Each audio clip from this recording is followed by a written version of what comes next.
I am not a serial killer. Irgendwas fehlt mir da. Irgendwas könnte man zu dem Titel noch dazu tun. Ah ja! Spoiler-Alarm! Ganz ehrlich, wer kommt auf der Idee, einen Film I am not a serial killer zu nennen? Das ist fast wie wenn man Bambi nennt I don't have a mother oder die üblichen Verdächtigen I am actually the bad guy. Aber I am not a serial killer ist, und wenn wir jetzt den Scherz ein bisschen auf die Seite räumen, tatsächlich ein Film, wo ich mich persönlich über Spoiler jeglicher Art ganz besonders ärgern würde. Ein großartiger Max Records, ein famoser Christopher Lloyd in den Hauptrollen und eine wirklich grandiose Coming-of-Age-Thriller-Story auf Basis der Romanvorlage von Dan Wells. Und das Einzige, was jetzt wahrscheinlich einigen von euch aufgefallen ist, dass ich gesagt habe Thriller-Vorlage und ein klitzekleines Detail, das in jeder Promotion von dem Film enthalten ist, weggelassen habe. Und das werde ich auch den ganzen anderen Teil des Reviews machen. Persönlich war ich beim Anschauen des Films unendlich froh, dass ich weder einen Trailer gesehen habe, weder eine Inhaltsangabe gelesen habe, noch auch nur ansatzweise irgendetwas über den Film wusste, als ich ihn mir angeschaut habe. Vor allem im letzten Drittel gibt es dann nämlich den ein oder anderen Twist, der von vielen Promo-Artworks, Trailern und so weiter vorweggenommen wird, was ich absolut schade finde.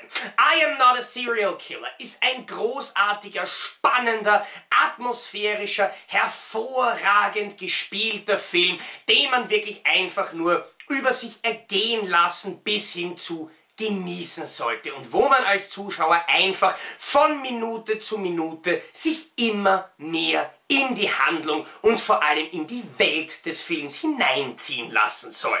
In Deutschland ist der Film zwar bereits im Februar 2017 auf DVD und Blu-ray erschienen, jetzt allerdings hat sich Indeed Film bei mir gemeldet und angefragt, ob ich womöglich Interesse daran habe, den Film anzuschauen und vorzustellen. Hatte ich, und deswegen freue ich mich darauf, euch in der heutigen Ausgabe von Playzockers Blu-ray Check das deutsche Mediabook von I am not a serial killer näher vorzustellen.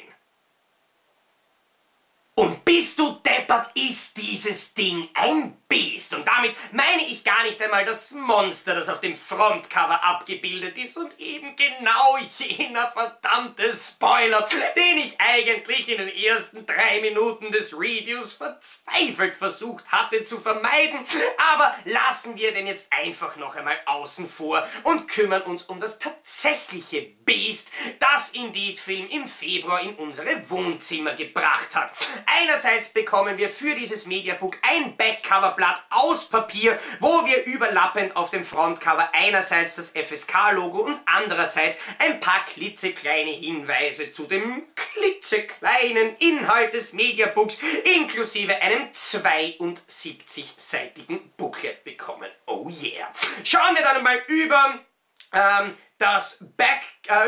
den Spine, der uns schon einmal zeigt, wie breit dieses Mediabook eigentlich ist, auf das Backcover, wo wir natürlich etwas mehr standardmäßig und noch einmal lest bitte die Inhaltsangabe diesmal nicht mit. Einerseits ein großartiges Bild von Christopher Lloyd, sehen die Inhaltsangabe, Details zum Bonusmaterial und so weiter und so fort. Beim Bonusmaterial möchte ich bei diesem Release ganz besonders die Deleted Scenes bzw. die ganzen Testmaterialien und Interviews hervorheben, die bei einer eigentlich durchaus angenehmen Gesamtlaufzeit wirklich einige Informationen rund um diesen Film parat haben. Jetzt allerdings können wir dieses Backcoverblatt entfernen, das übrigens in keinster Art und Weise am Mediabook befestigt ist und daher auch rückstandslos abgeht, und uns das eigentliche Frontcover einmal anschauen, und das ist in meinen Augen absolut großartig. Wir sehen in weiter Ferne den Hauptdarsteller Max, der quasi über einen vereisten See geht, wo allerdings ein Teil von diesem Eis abgebrochen ist und sich hier ein Monster herauskristallisiert.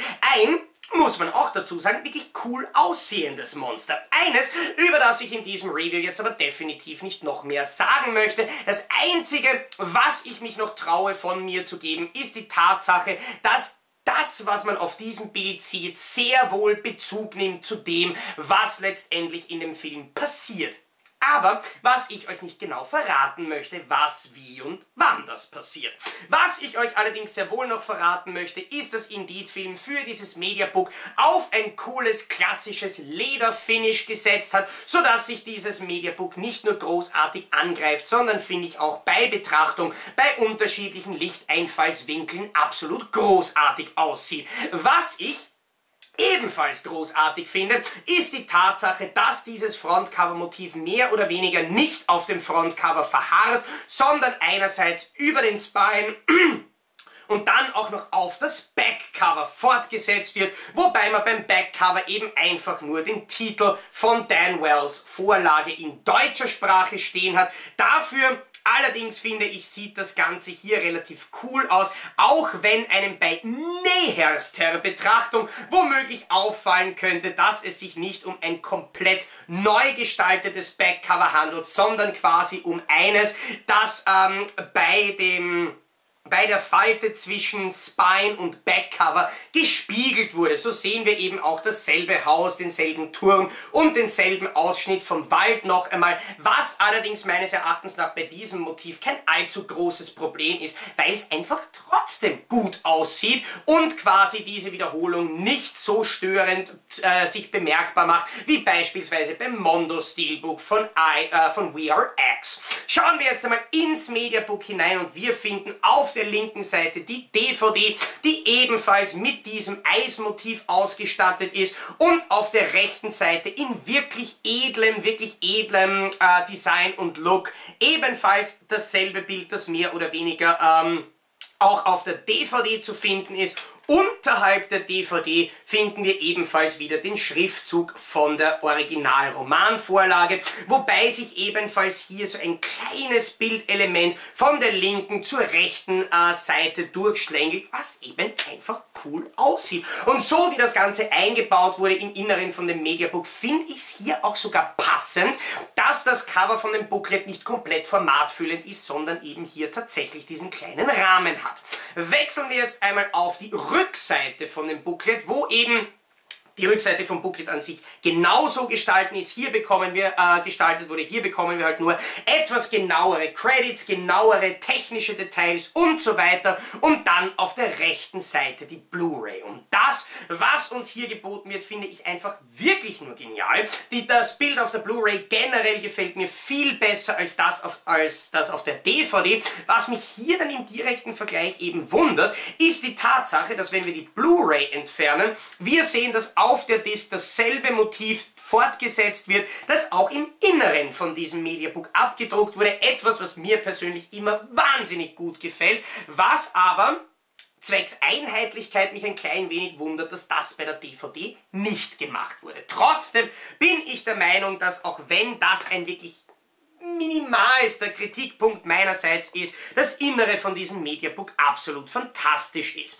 Werfen wir jetzt einmal einen Blick ins Mediabook an sich, bei dem wir wirklich eine Menge Inhalt bekommen, von Informationen über an der Produktion beteiligten Leute bis hin zu Postern, Produktionsdesigns, ich möchte nicht spoilern, und das ist, finde ich, eine wirklich geniale Beigabe einer Leseprobe von dem offensichtlich ersten Kapitel von der Romanvorlage. Was zwar natürlich einerseits Werbung ist, aber für mich ganz besonders interessant war, die Stimmung und die Spannung der Vorlage ein bisschen mit dem Film vergleichen zu können. Und da muss man sagen, eigentlich ist das relativ gut gelungen.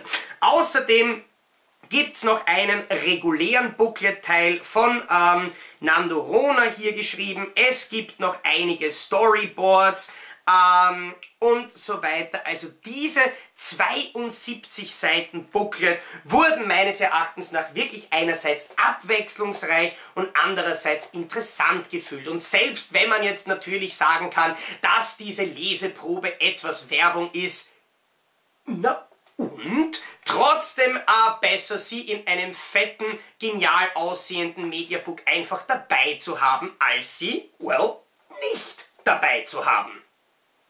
Und damit freue ich mich jetzt schon ganz besonders auf den nächsten Punkt hier bei Playzockers Blu-ray Check. Jetzt habe ich in den ersten 10 Minuten von dem Video schon einiges darüber gesagt, dass I Am Not a Serial Killer in Wirklichkeit ein sehr atmosphärischer, interessanter und spannend aufbereiteter Film ist. Und das trifft einerseits auch auf die Kameraeinstellungen zu und andererseits auf die Präsentation des Bildes auf der deutschen Blu-ray.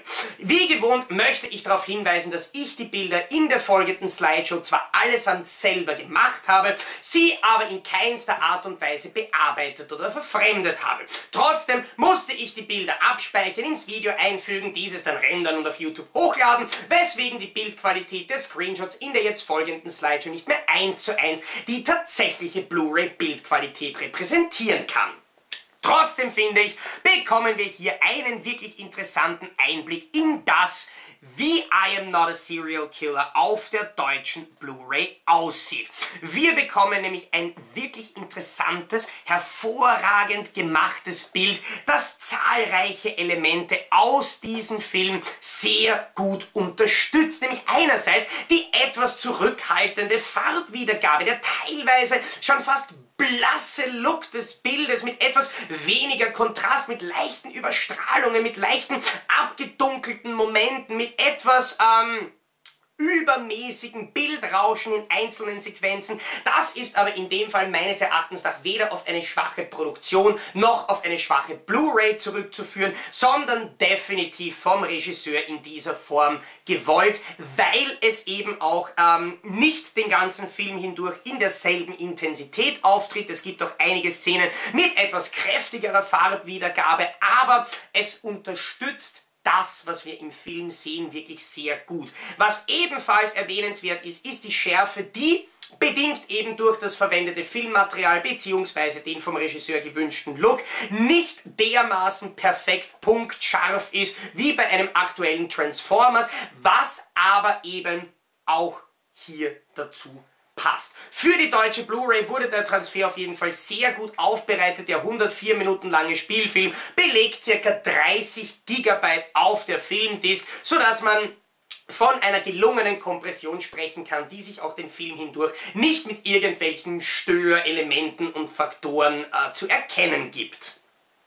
Und damit bleibt mir nur mehr eines zu sagen: I Am Not a Serial Killer ist für mich persönlich eine der großen filmischen Überraschungen des Jahres 2017. Ich fand den Film hervorragend gespielt, spannend inszeniert und wirklich überraschend und interessant bis zum Ende.